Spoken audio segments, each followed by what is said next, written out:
He'll take home $121,600. Both guys, of course, will be heading to Shanghai after this final for next week's Masters 1000 event. And that will conclude the 3-week Asian swing of tournaments on the ATP World Tour. First set, Rafael Nadal to serve. With the world number one to kick us off, best of 3 tiebreak sets. Play.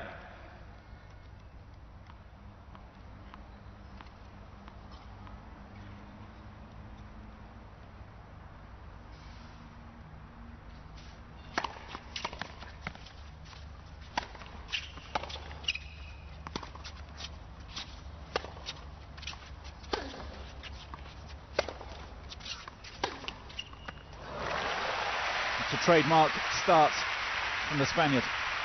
Well, we know he's been serving well of late, but the forehand has been a revelation as well on the hard courts. So much more aggressive now. If you have a look at any of his matches that he played at the tail end of last year, didn't hit a handful of those forehands in any of the matches that he played, and now he's so comfortable doing it on each and every point.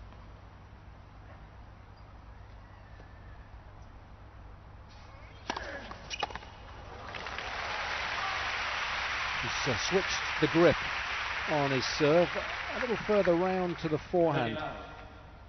Therefore he's able to generate a little bit more pace. The motion is a little smoother as well than it was 12 months ago. So he's so much more comfortable now stepping up to the line.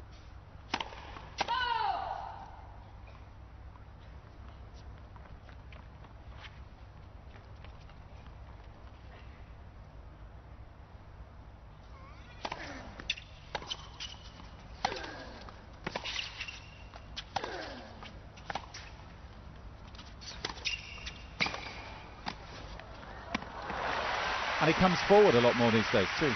Because he's so confident in his own ability, and he's improved his volleys in the last 2 or 3 years. And this one is a perfect example of that. Really carving around the outside edge of the ball, really opening the racket face, and getting a lot of slice on that, so it moved away from Monfils all the time. It's a perfect volley.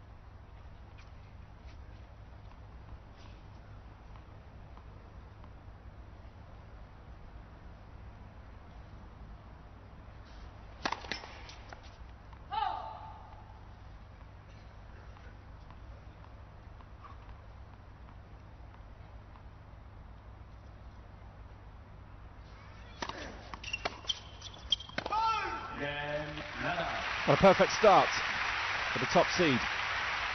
Holds to love. First game. Yeah, really setting the tone very quickly indeed. There's no question that he's been a little more aggressive as far as his tactics are concerned. I also think he's playing just a little quicker as well between points, which he definitely needed to do. Got really, really slow at the tail end of last year, the beginning of this year, and through some of the clay court events, but he's just started to speed up a little bit, and I think that helps him as well, because once he creates a lot of momentum, he can steamroller the opposition a little more readily. Big service game this for Monfils. Needs to send the right message down the other end of the court. Yeah, needs to set his stall out, doesn't he, early against the player of Nadal's quality. Monfils to serve. Particularly on such a big occasion for the Frenchman. His first final since Stuttgart earlier on in the year on the clay. Had to retire during that one with an ankle problem.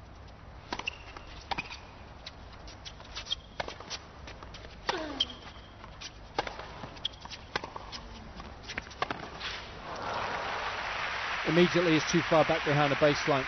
There's no way you're going to get the better of Nadal from there. Love 15. And when you're nervous, of course, you do tend to back off a little bit, so he's got to fight that.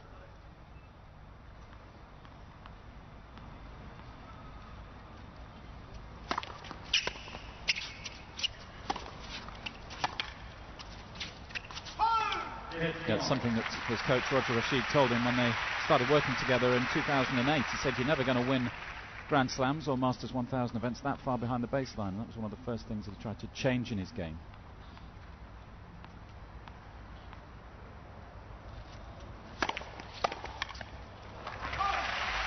He hasn't always been successful.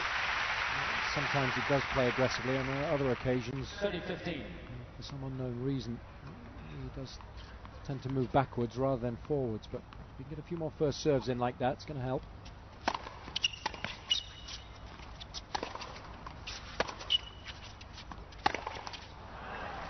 Nadal going for his 43rd title this afternoon. Nadal, Monfils just his third, and I guess at 24, Jason, he might have expected to have won a few more than that by now. It's interesting, they're both the same age, aren't they? But of course Nadal turned pro about, what, 9-10 years ago, so he's had a lot more time playing tennis at the highest level than Monfils has, so perhaps it will take the Frenchman just a little longer to start adding to his tally.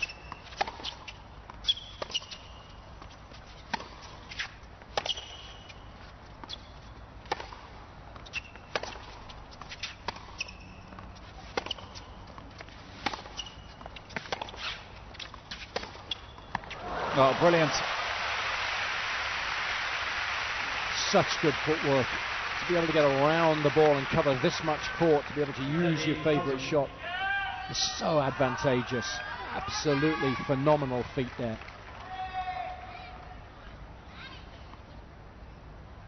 Just 5 minutes on the clock. Monfils facing his first break point.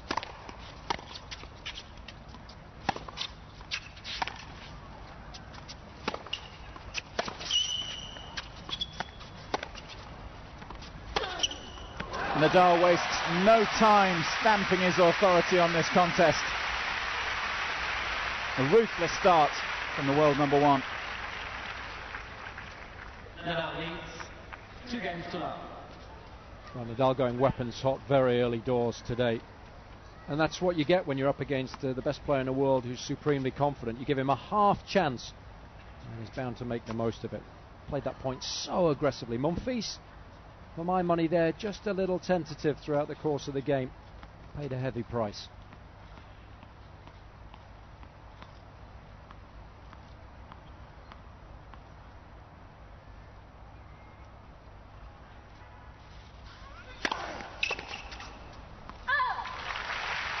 The kind of tennis that has helped Nadal collect 9 Grand Slam titles now. 5 at Roland Garros, of course, 1 Australian Open title, 2 at Wimbledon, and his first at Flushing Meadows just a few weeks ago.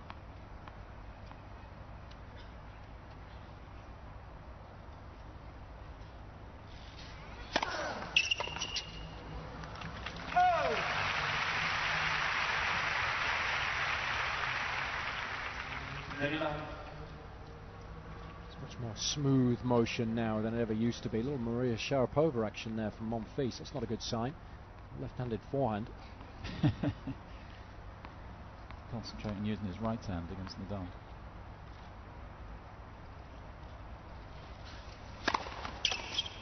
It's a very intelligent serve. Because he's able to hit with a little more pace now, he can use that tactic more often. Right into Monfils' right hip.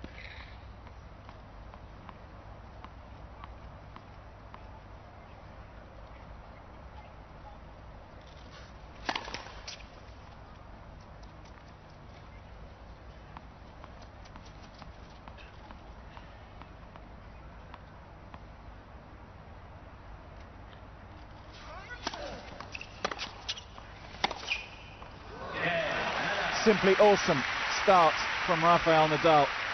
Inch perfect in every way. Nadal leads 3 games to none. Already a break of serve ahead. 3-love on the scoreboard.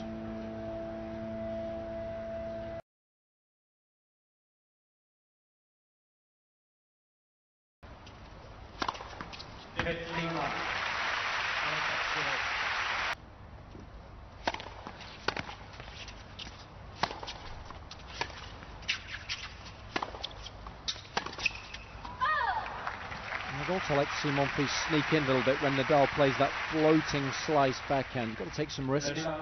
Move up the court, take the ball out of the air. Give Nadal something. If you can find your rhythm on serve, and obviously that helps your confidence, helps you settle down.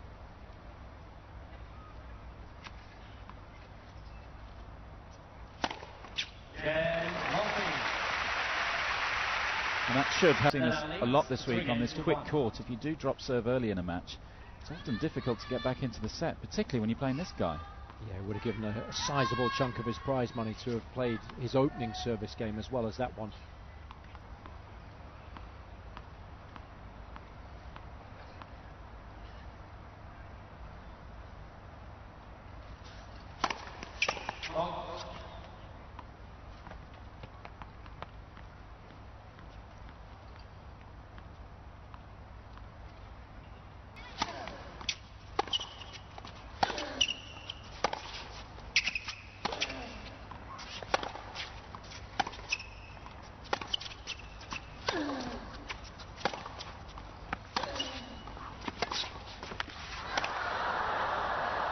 Well, perhaps Nadal put off by that tumble, and that looked painful.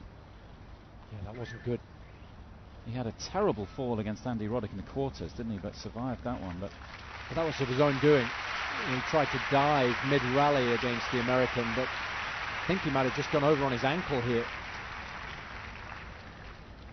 Won't be the first time he's had ankle problems this year. He played in the final of Stuttgart in the spring and was forced to retire against Albert Montañez in that final.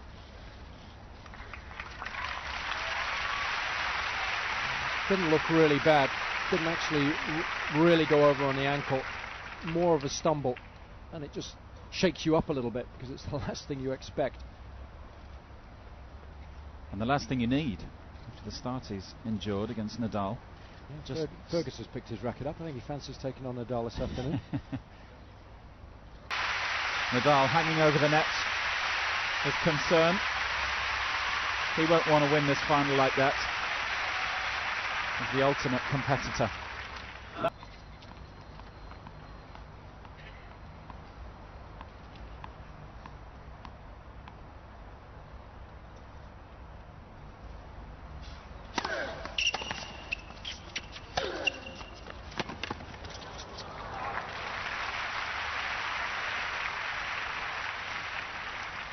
Monfils certainly won't get any favours from Nadal.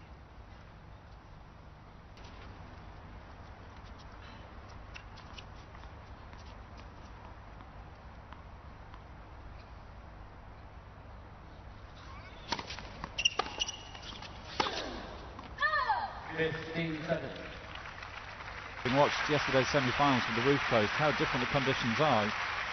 Some people might not realise just what a difference that can make, opening the roof, but it's almost visibly slower today. Good news is, though, there's not too much wind for the players to have to worry about, so they can still play relatively aggressively. But you're right, no question about that.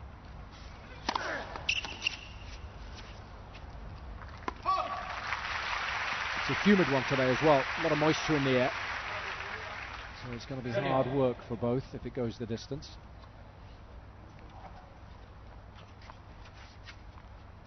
Yes, overcast today, but pleasantly warm. High of 74 Fahrenheit, 23 Celsius today, forecast.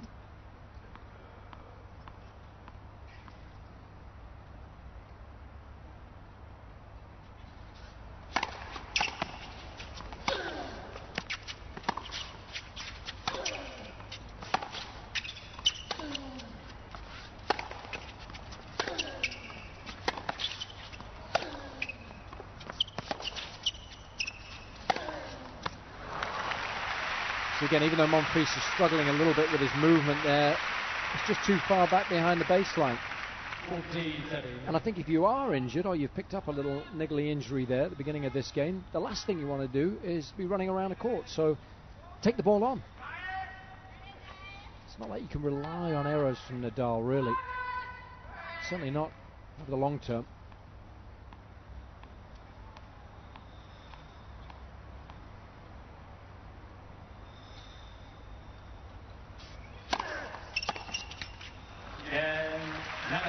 Well, an eventful game. Nadal will simply be pleased to come through that one without too many dramas. He's opened up a healthy lead in this first set. 4-1. The top seed leads.